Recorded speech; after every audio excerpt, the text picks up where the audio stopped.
Our visiting artist today is David Ireland.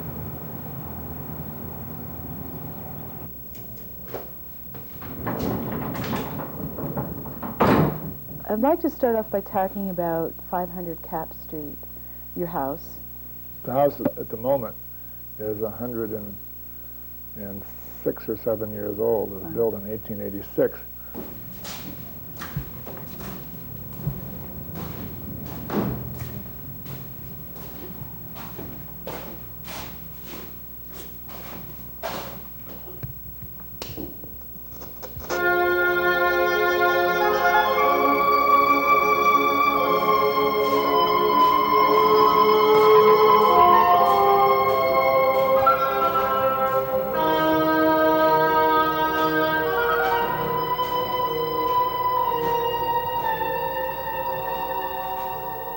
The house originally was just intended to be kind of my house, my studio.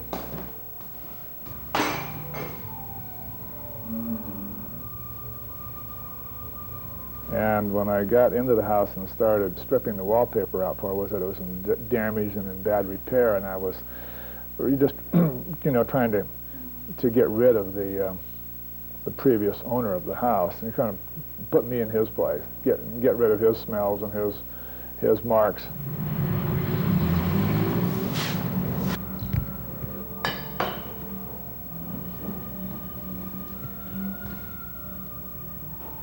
Up to that point, I was working on monochrome panels that were essentially had a distressed look to them, and so when I started scraping the wallpaper off of 500 Capp Street, I started to see a similarity in the work that I was coming. That was kind of studio work. And after the architectural discoveries, changes, alterations, I couldn't go back to the normal studio work because the house had so much more integrity for me.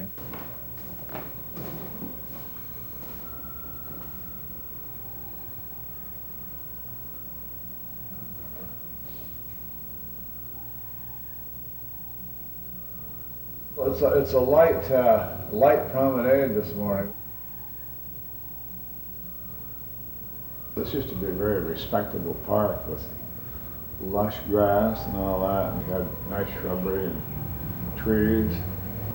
The grass is worn off.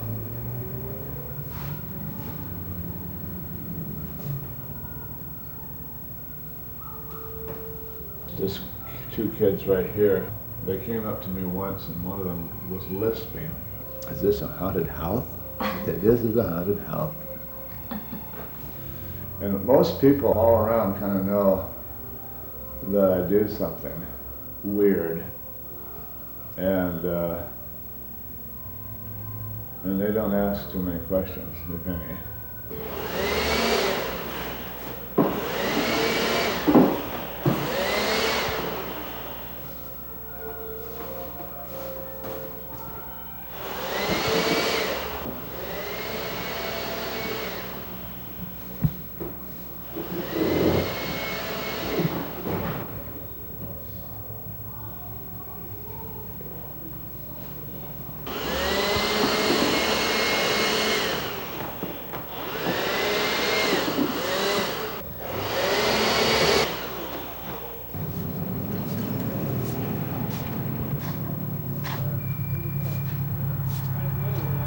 This photograph of the house I found in the debris when I was sweeping the floor and trying to de-install the previous owner. I kept finding this under my broom, and so finally I picked it up. You know, when I came to the house, there was a broom in every corner like this. There was a broom. Wherever there was a corner, you know, he had a broom. And the guy was not a good housekeeper, so I just kept throwing brooms out and finding them in all of these corners. The brooms hit me first, then I found the rubber bands, and I found the dried pears, and I found cans of buttons and, clothing buttons, and I found that I was sort of starting to develop some collections of my own, which was the wallpaper. So when the wet wallpaper came off the walls, I just pressed it. These are hand prints. There's a place for my fingers in all of these. I try to find out the correct place. No, wait, well, that's right, that's right. So they're prints. This was their little logo. And so when the wallpaper got wet, the plaster pulled it off the wallpaper. I like it when I can say I didn't do it. This is some other force did that. Now the walls are absolutely natural. There is no manipulation by putting color in it. There's no yellow or anything like that. Actually, the walls I'm noticing are kind of hazy. I think it's probably some smoke, you know, over the years. I've been here almost 18 years, and it's been at least 15 years since these had any urethane on them. If you take a block of wood or a piece of marble or a piece of steel and you bend it or punch a hole in it, all of a sudden you've increased the visual information. So what I'm doing is exactly the same thing. I took the trim out, not because I wanted to see the dust or see the weights, the window weights, but I really wanted to expand it. And I also wanted to challenge a little bit the notion of it being habitational, that it was more than just a place to inhabit. So somehow when I call the house a laboratory, it's because I've tried things like that, and then I can determine whether they're successful or not. But people who come to see it, they actually determine it too, because they say, why have you taken the trim off? You know, the very fact that they say why tells me that it has somehow upset their value system, which contains trim around windows and baseboards and things of that sort.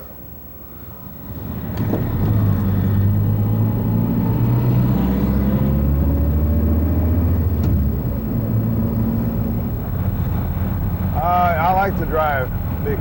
I like it when the traffic isn't too insane, but I like to be able to think about what I'm doing or going to do when I arrive, and I can sort of review what I've done when I leave. I don't have a telephone, which I like. I don't have to deal with any of that sort of stuff. So when I'm over there, I'm totally into just being with the space. Sometimes I don't do anything, or I just tinker and do things that don't come out, nothing results effectively from the time spent. And that can be frustrating now, I'll say.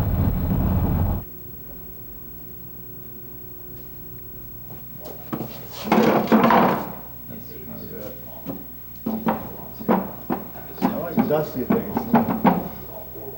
So why are you dusting it?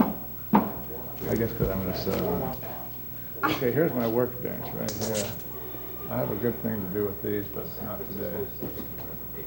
El Paso cowboy boot covers.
The house itself was not pretentious, so this was really a working class Victorian house. However, this particular room was really very special. And at one time, there was a red wallpaper, and you can still see little smidges of red around. So it would have been a very special and elegant room. If you look in my little bar, which was a bookcase at one time, you see the further evidence of the red wallpaper. And my investigation at the Historical Society was that the man who built this was a ship captain, and so this perhaps had that sense of being something like the captain's cabin, you know, on a steamship. There's aspects of my former lives here, and not so much upstairs. That's my more current life, and this is something that was in my history, but not immediate history.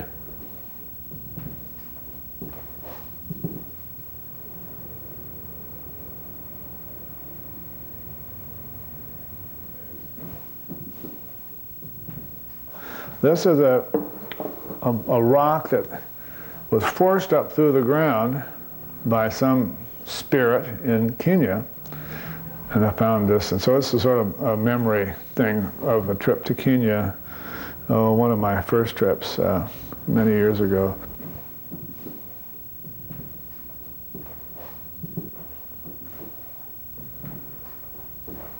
Well, inner sanctum, me at, can't imagine the year, what would that be?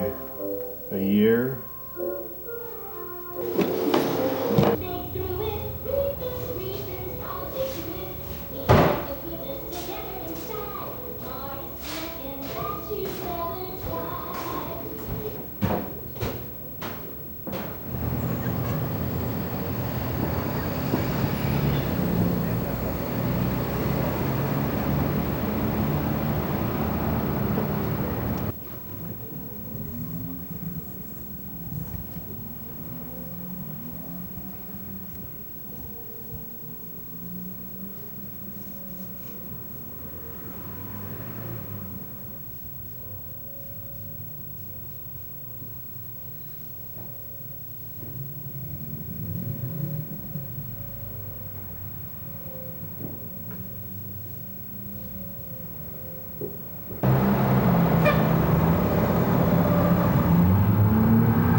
In my own private way, I think of what's going on here at the house often as having to do with tea.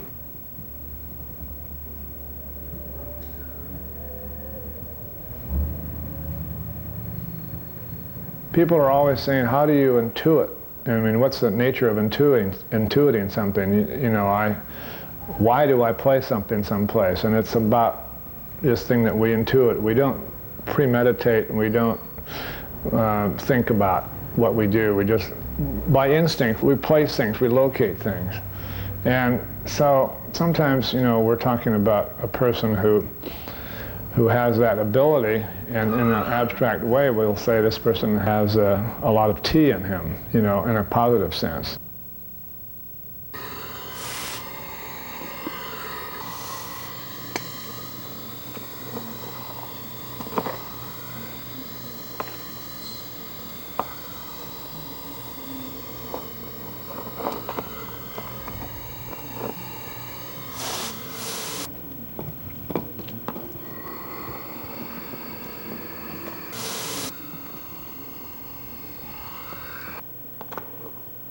The choice of tea, the time of tea, all these things are like intuiting one's artwork, you know, placing objects, placing things. And you can just walk around and say, this has too much tea, this has not enough tea, and maybe you're saying this needs more work, or this needs less attention, this piece is overworked, this is not spontaneous. You know, this is labored to death. So we go around and we just use this expression of tea. I never knew whether I made a mistake glossing the walls or not. I let myself think about the gloss walls as though I was preserving something. And then I was telling myself that the reflected light was engaging. An automobile would go by, a red automobile, and there would be a streak of red or a streak of yellow. And I still see those things happen. But definitely the wall surface is more restful when it's not glossed.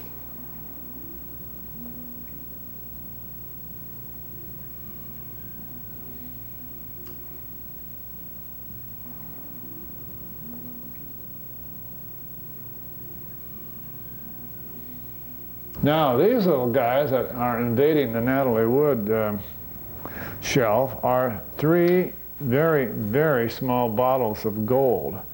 My father bought a gold mine in Oregon, in the Rogue River, and he used to go down from Bellingham to the Rogue River on long weekends and pan gold. When we would get to the office, we would either roll around on the chairs on wheels, you know, and probably irritate him a little bit, or he would give us the gold to be wondering about. All right, this is the inner sanctum.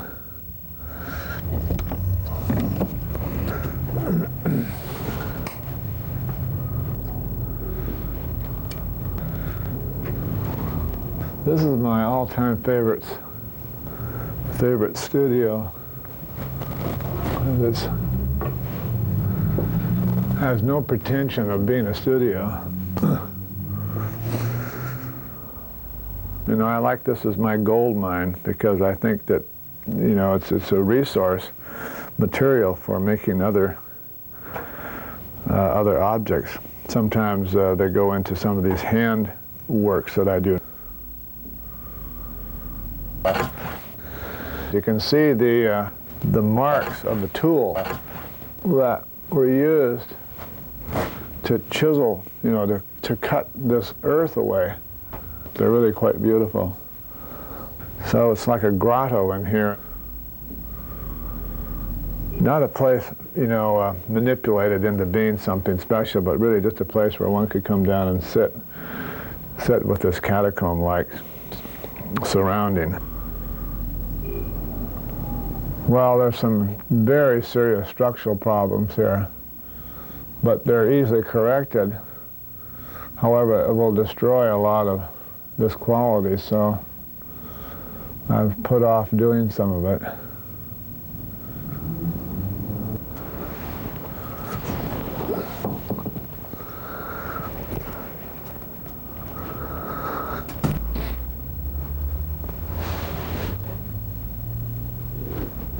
What's up there? Bits of bones.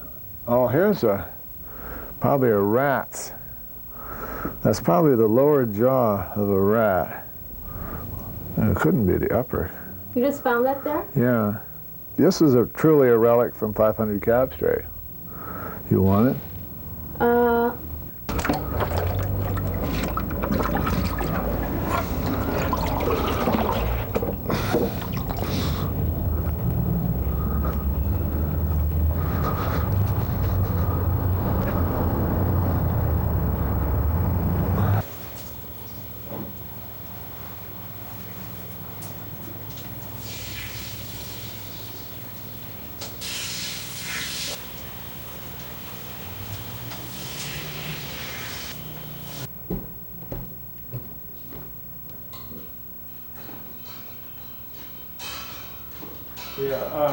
Yeah, not the noise necessarily, but if we have a tremor, and this house is so limber and it's been through so many earthquakes, that I have literally been sitting here when we've had a tremor and I've seen all these things move around. I have some more over here I can show you. An earthquake. If I'm in bed and I have an earthquake, I run in here to watch them. What do you call them? Earthquake indicators. They're like my brand of Richter scale.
I'm thinking a lot about this, how to be sure it's successful.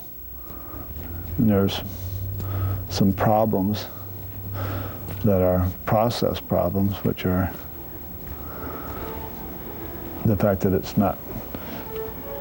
it wants to set and doesn't want to set, you know. It's a strange material. It gets very hot. I'm sort of fussing around now trying to make them reasonably equal for no real reason, but it seems like that should be a concern.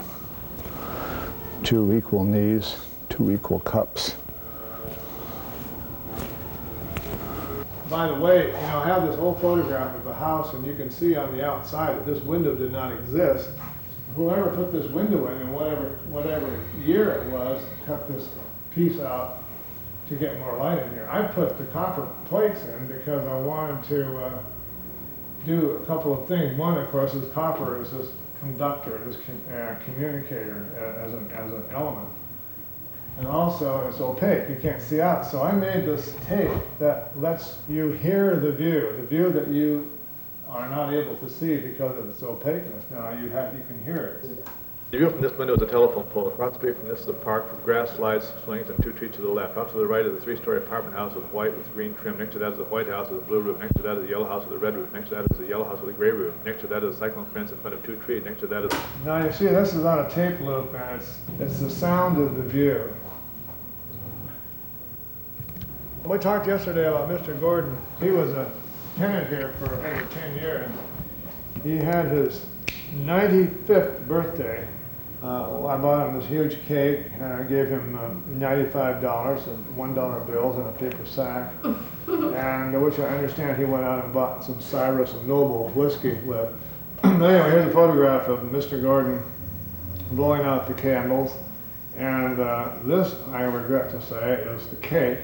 Probably pretty disgusting. I don't think you'd want to eat it, but perhaps one could.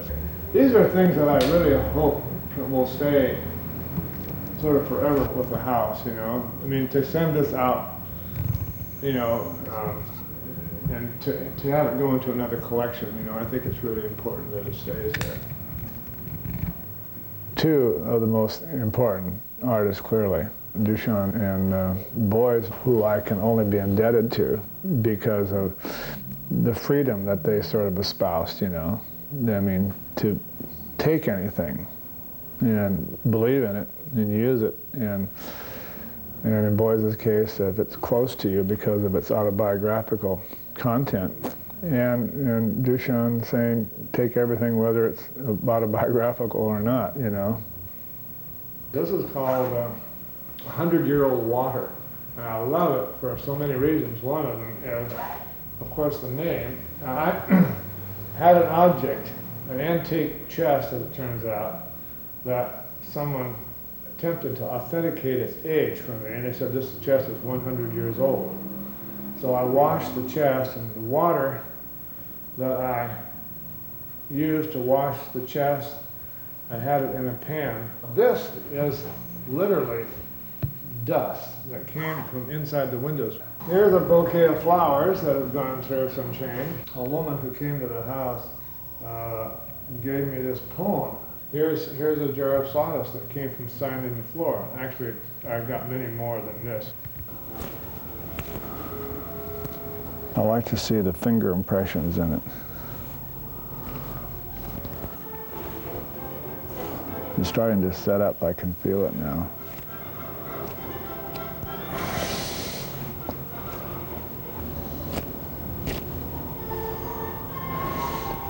It'll take about a week for this to, all the moisture to go out of this.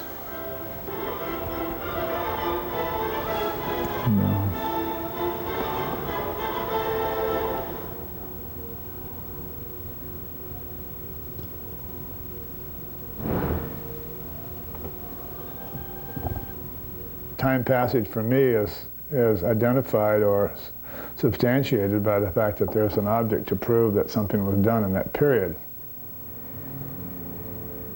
These concrete things that are all over the house, they don't have a meaning. They aren't trying to be a turd, or they aren't trying to be you know, a paperweight. They're evidence.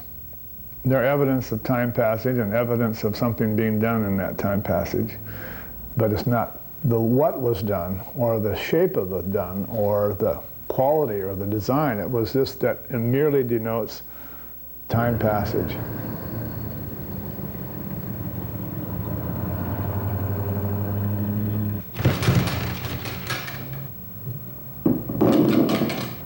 And sometimes I just make these things that are very much like the manure patties that they have, you know, in Asia, where mostly children take the manure from the animal manure and make it into patties, almost like tortillas, and then you stick it on the wall of the house, preferably on the sunny side. Some preparators handle them with very, you know, with great reverence, and they put bubble wrap after bubble wrap on them, you know. And I have, on the other hand, had them returned from exhibitions where they've been treated very carelessly because people couldn't associate the value with them. Not preparators, but people who work in art packing warehouses and things like that. But I think they're valuable because they're just as though I had them growing out of my fingers or out of my head or out of my chest. You know, they're just inseparable from me.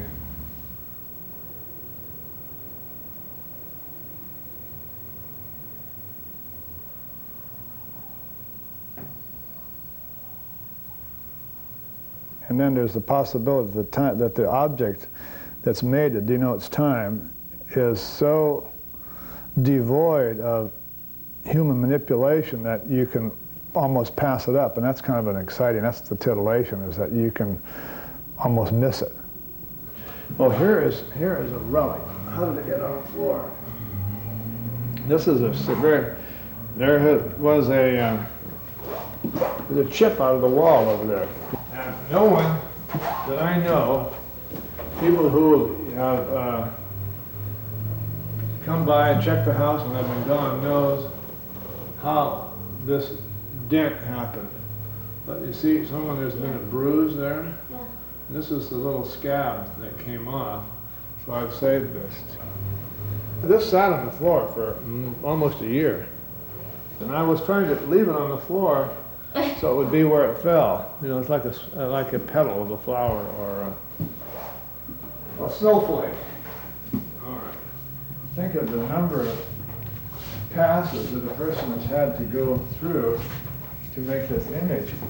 And it's almost a crucifix figure. And I continue to like the idea that I can acknowledge this imagery and say, this is not mine. I didn't do this, but I kind of identify it and bring some focus to it.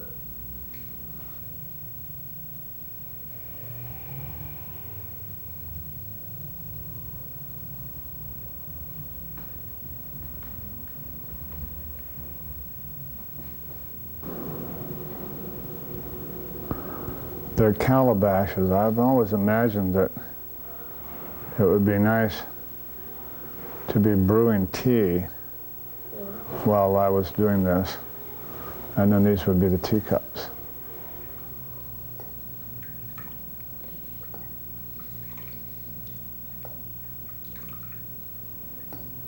My career has been very much accelerated by this house, and that's been written up time and time again. I can quote the paragraph. Yeah. Harlan's best known work is his house at 500 Capp Street in San Francisco. I mean, it's just a paragraph that you can put on a rubber stamp and put it. In fact, maybe I might do that. Either I'm going to go on the rest of my life and let this house sort of be that little wonderful thing that gave me this boost in the art culture, or do I just want to do something else? What I'm trying to do, of course, is see if I can't have the best of all worlds. The one world being that I would find an institution, an art institution, to take it and maintain it. And then I would go off, you know, into the wilderness, into the jungle, like Siddhartha, you know.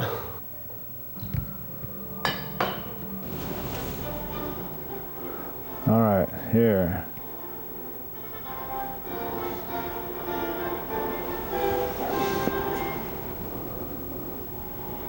It's like some sort of a thing that you would do that with, you know.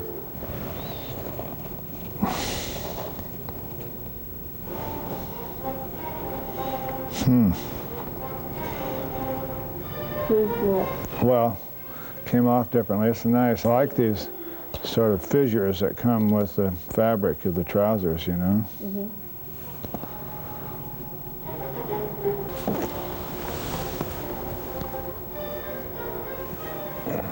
You know, you have to really have a tight grip on yourself to not say occasionally that maybe this is folly, what I'm doing, going to the studio and chopping up pieces of wood and burning my initials into it and painting things and, you know, spending a day, a week, a month, a year working on something that to a viewer will be just an issue of folly. Mm-hmm.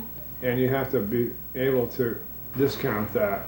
You can't be moved from your position. You can't be pulled off of your center by the fact that someone say, "My God, are you crazy? You spent a year, you know, burning your name in wood."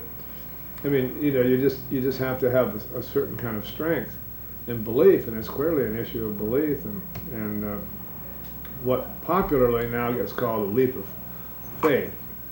But what's the faith? What's the faith about? And why do I feel like I need to pursue the faith?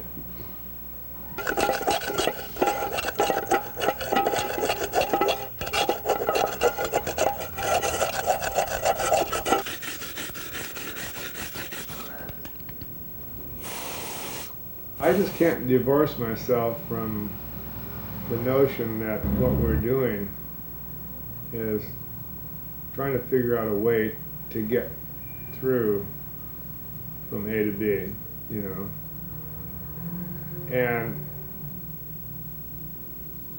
have it be meaningful along the way.